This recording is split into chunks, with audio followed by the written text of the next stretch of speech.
Welcome to my book list. I'm Lawrence, and today we're going to talk about a viral book phenomenon, I Who Have Never Known Men, whose title might seem polemical, but whose contents may surprise you. I know they surprised me, given a lot of the reviews that I saw about this were very spoiler-free, and I was expecting to be very traumatized and impacted by this book. But in the end, it feels like a very comfortable version of a dystopia. And so we're going to get into why I think it is comfortable in its blurriness, in its vagueness, and also why I think it became so popular. It was published 30 years ago by a Belgian writer who has since passed away, but it recently came out in English and became a phenomenon on BookTok. So let's dig into the surprising, interesting, and unique book. The setting of the book is very dystopian. It follows an unnamed protagonist who is imprisoned with 39 other women underground, and they are guarded by men who come in on irregular shifts. Our protagonist is a lot younger than the other women that she's imprisoned with, and she actually doesn't remember how she got there. All she's ever known is the prison. The other women will talk about a vanished world where they had known men and they spoke to men, but the protagonist doesn't know anything about that. And in fact, she finds a lot of the mores of the prison completely fine. The fact that you don't really have much clothing, that you have to bathe and use the facilities in public, that discomforts the other women, is completely fine with her. So in fact, this dystopia, which is for a lot of other women, for her, it's all she's ever known. And so already we have this sense of vague comfort, and that extends to the punishments that are meted out to anyone who disobeys the rules. It is just the sound of whips. It is not actually any sort of corporal punishment.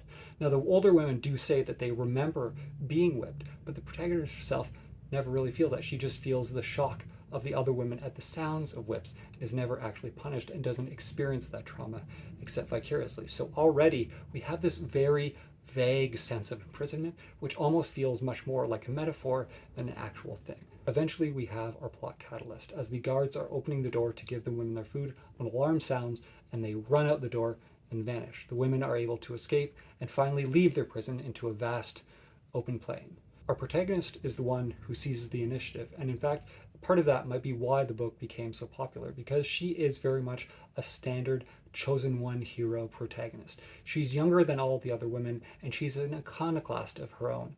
She questions all of these things the women have come to accept, whether through punishment or just a sense of routine. She begins to count the number of days by her heartbeat so she can figure out the routine of the guards, and she begins to question all the things that happen in the prison, and she's the one that leads them out. And so she's very identifiable as this girl who's unsatisfied with the way that society works and leads them into a new world, which I think anyone who's reading this who is a very bookish person might begin to identify with immediately and cheer her on. And when they escape into this barren plain, they are actually not really afforded any danger.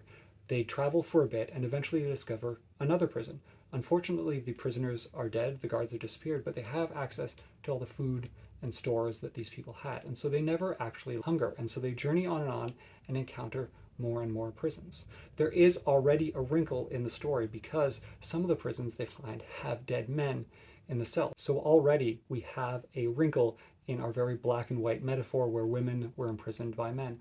Obviously, this is a world where potentially men were in control, but men were also victims too. And so this haziness begins already to settle around a world where, again, things were hazy because punishment is only ever by sound, and the vast plain doesn't have any defining landmarks. So again, it exists almost as a vague state, despite all the description that is put into it. All you ever see is a long plain and the sky. This sense of vagueness, and I think comfort for a newer generation of readers, is because this book was originally published 30 years ago. And so a lot of the anxieties that it tends to echo are the anxieties of a previous generation.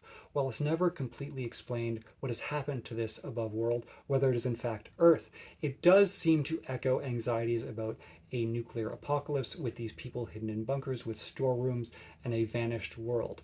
And that is something that really preoccupied previous generations.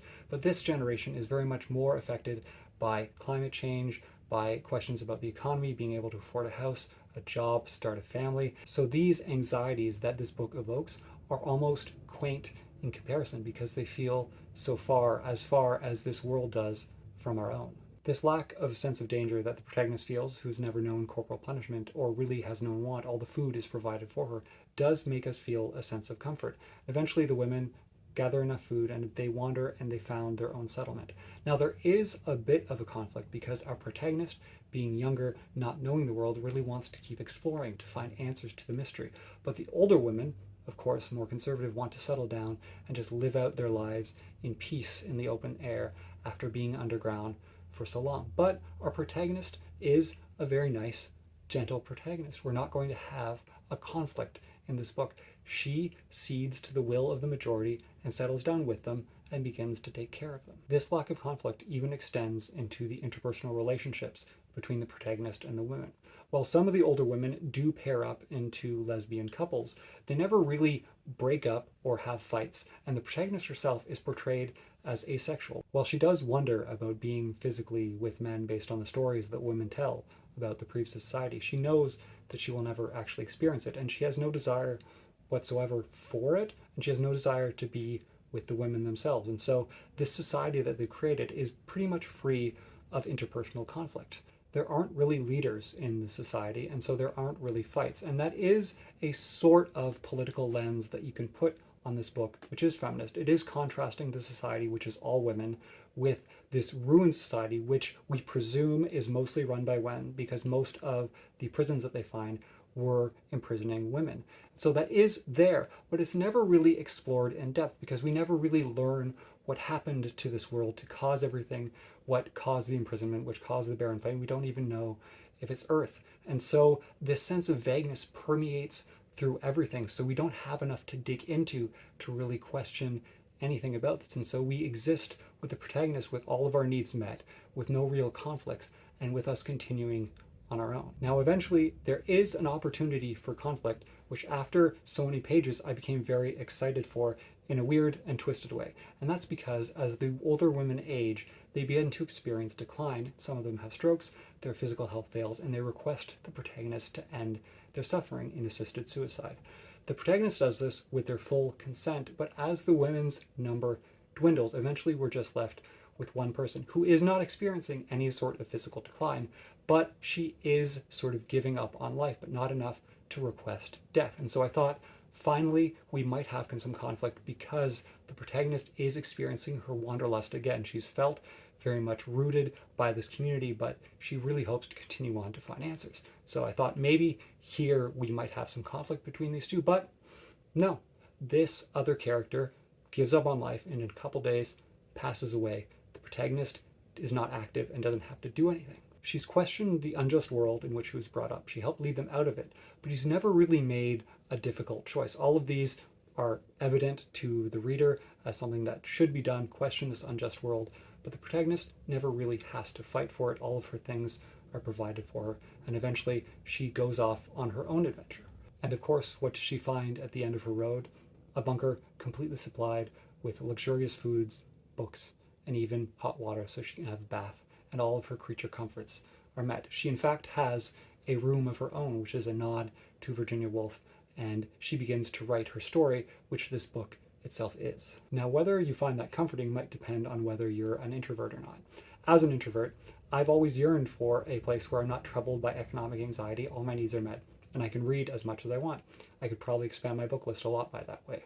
So the protagonist herself is also introverted, and she just feels that this is what her life has come to. She is happy as it is. Though she still questions what the society used to be, she's left only with those questions. She never really finds answers to it, and she doesn't feel particularly troubled to find them out. And so throughout this entire story, she has everything she needs, and in the end, she writes her story. She doesn't know if it will be found, but she has lived a full life. This sense of comfort and almost satisfaction in a barren dystopia is something that I've rarely experienced in fiction. The only book that really comes to mind is The Wall by Marlene Haushofer, which follows a woman who's left alone in a cabin when an invisible dome cuts her off from the rest of the world, including her husband and friends who are off on a hunting party. That is much more of an individual existence, and it's a lot less metaphorical because she does remember the previous world. This is enough of a metaphorical and vague change, a whole new world,